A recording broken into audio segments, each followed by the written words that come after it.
तदोपरांत कथा का अधिकारी कौन है उसका भी विचार किया। बोले कथा में जब जब आओ तब काम क्रोध लोभ मद आदि को दूर करके आओ। लोभ नहीं होना चाहिए, क्रोध नहीं होना चाहिए, सावधान होकर।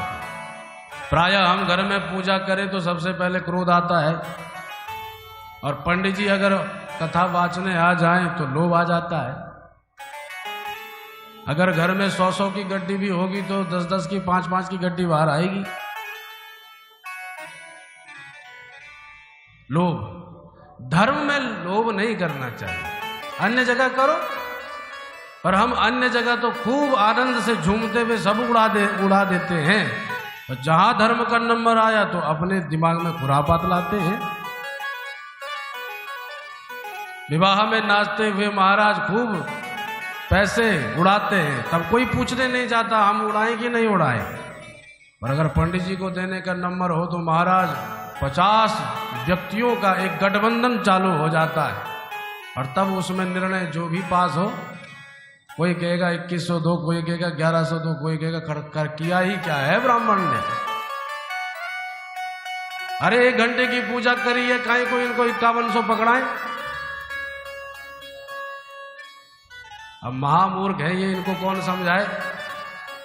अरे जिस ब्राह्मण ने अपनी संध्या जप तप सबको तुम पर न्योछावर कर दिया, उसके लिए तुम ये विचार कर रहे हो। वो अपनी सारी साधना को तुम्हें दे रहा है, और तुम बदले में मजदूर के समान नापतोल कर रहे हो। एक मजदूर भी सुबह से शाम तक काम करता है तो 1000 रुपये कमाता है, और पंडित जी ने 1 घंटे में किया ही क्या, गणानाम तो करके चले गए। अब इनको क्या पता कि गणानाम तो करके इन्होंने कल्याण किया तुम्हारा। ध्यान रखो, धर्म में कभी संकोच नहीं होना चाहिए। जब भी करो, अरे जरूरी है क्या कथा बांचना? जरूरी है एकादशी को सत्यनारायण कथा करवाना? हम कथा में क्या करते हैं, जो तुम्हारे घर में धन आता हो उसका दशांश धर्म के लिए जमा करो।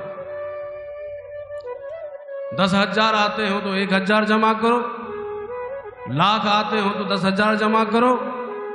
अपने अपने बुद्धि विवेक से हिसाब लगाओ, आगे जितना भी टर्नओवर तुम्हारा होता हो दशांश भाग उसको जमा करो, और उसको जमा करते रहो हर महीने जब भी तुम्हारी तनख्वाह आती हो।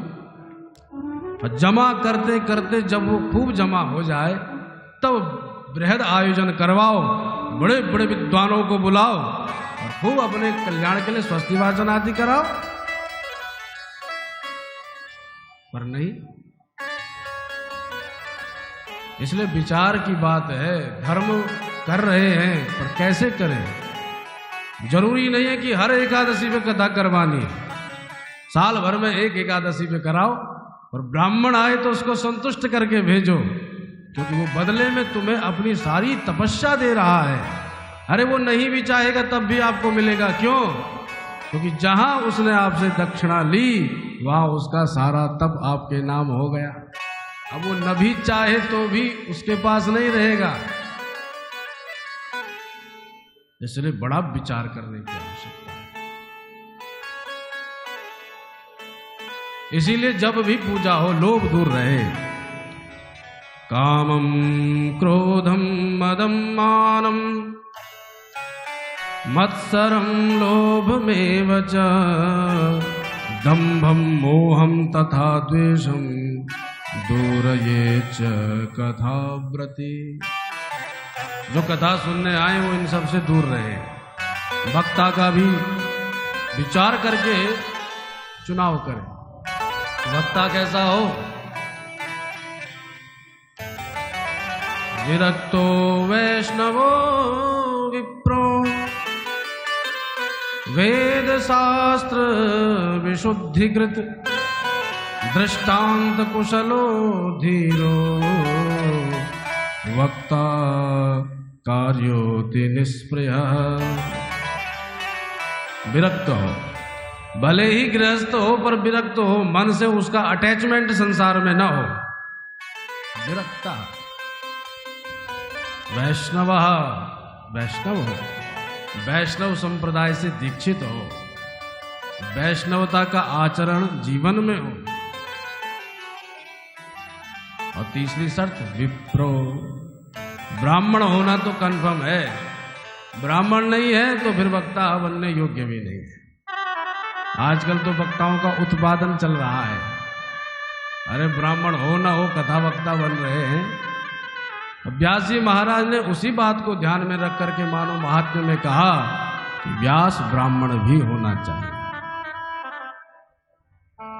क्योंकि ब्राह्मण वो अपने पूर्व सुकृतों के कारण बना है, उसका संस्कार दिव्य है। इसलिए वेद शास्त्र विशुद्धिकृत, वेद शास्त्रों को मानने वाला हो, जानने वाला हो, दृष्टांत देने में कुशल हो, श्रोताओं को समझाने में कुशल हो, धीर गंभीर हो, संसार में जितने भी द्वंद्वात्मक प्रपंच हैं उसको प्रभावित न करें, सुख हो दुख हो, लाभ हो हानि हो, जय हो पराजय हो, समस्त द्वंद्वात्मक प्रपंचों में वो सम रहे, धीर रहे, गंभीर रहे। ऐसा वक्ता ही व्यास मंच पर सुशोभित होने योग्य है। बोलो व्यास जी महाराज की जय। कम से कम भागवत का आयोजन करें तो 5 ब्राह्मणों का वर्ण करें, निराहार रह करके कथा सुने, और अगर निराहार रह करके न बैठा जाता हो तो भोजनम तो परम वन्य, भोजन करके बैठो। पर याद रखो कहीं इतना ना खा जाओ कि फिर आकर के बस नींद ही आ जाए। भोजनम तो परम वन्य कथा श्रवण कारकम, पर नोपवासो वरह प्रोक्ता कथा विघ्न करो यदि। उपवास करके आए हो पर कथा में विघ्न आ रहा है, नींद आ रही है, धड़कन बढ़ रही है और दृष्टि भंडारे की तरफ है कि न जाने आज क्या बनेगा, तो फिर ऐसे में क्या मन लगेगा। तो कुछ पाओ, जितना पाना हो, शरीर को देख करके पा करके आओ और तब कथा में बैठो, तब जाके कल्याण होता है। ऐसे अनेक बातें महात्म्य में बताई। अब आइए हम सभी श्रीमद् भागवत में मूल रूप से प्रवेश करें। श्रीमद् भागवत का शुभारंभ ब्रह्म सूत्र से हुआ। इसका तात्पर्य है कि भागवत में जितना भी वर्णन है वो सब ब्रह्म सूत्रों की ही व्याख्या है। वेद सम्मतम भागवतम, वेद सम्मत ग्रंथ है। वेदों को कोई समझ नहीं पाया, इसलिए पुराणों की रचना व्यास जी महाराज ने करी, उससे भी आनंद नहीं आया, तब भागवत रचा गया। तो आइए हम भी मंगलाचरण में अपने इष्ट आराध्य का ध्यान करें। जो भी जिसके इष्ट आराध्य हो उसका ध्यान करें। जन्माद्यस्य यतोऽन्वयादितरतश्चार्थे स्वभिज्ञस्वराट् तेने ब्रह्महृदाय आदिकवये मुह्यन्ति यत्सूरयः तेजो वारिमृदां यथा विनिमयो यत्र त्रिसर्गो मृषा धाम्ना स्वेन सदा निरस्तकुहकं सत्यं परं धीमहि धर्मः प्रोज्झितकैतवोऽत्र परमो निर्मत्सराणां सतां वेद्यं वास्तवमत्र वस्तु शिवदं तापत्रयोन्मूलनम्।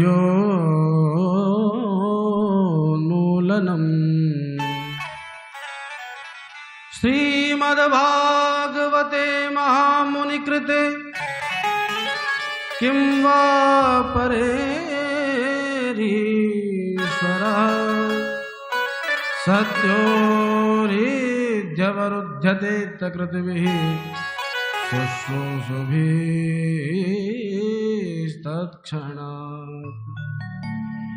निगमकल्पतरोर्गलितं फलम् शुकमुखादमृत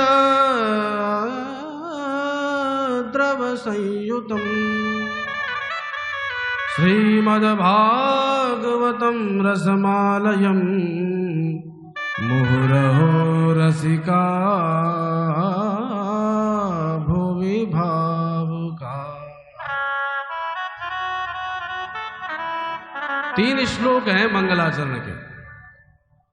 प्रथम श्लोक में सत्य स्वरूप परमात्मा की वंदना है। देखो, मंगलाचरण तो अन्य पुराणों में भी हुए, तो भागवत के मंगलाचरण की बहुत दिव्य महिमा है। अन्य पुराणों में तो अमुक अमुक देवी देवता का नाम आया, लेकिन भागवत में किसी का नाम नहीं।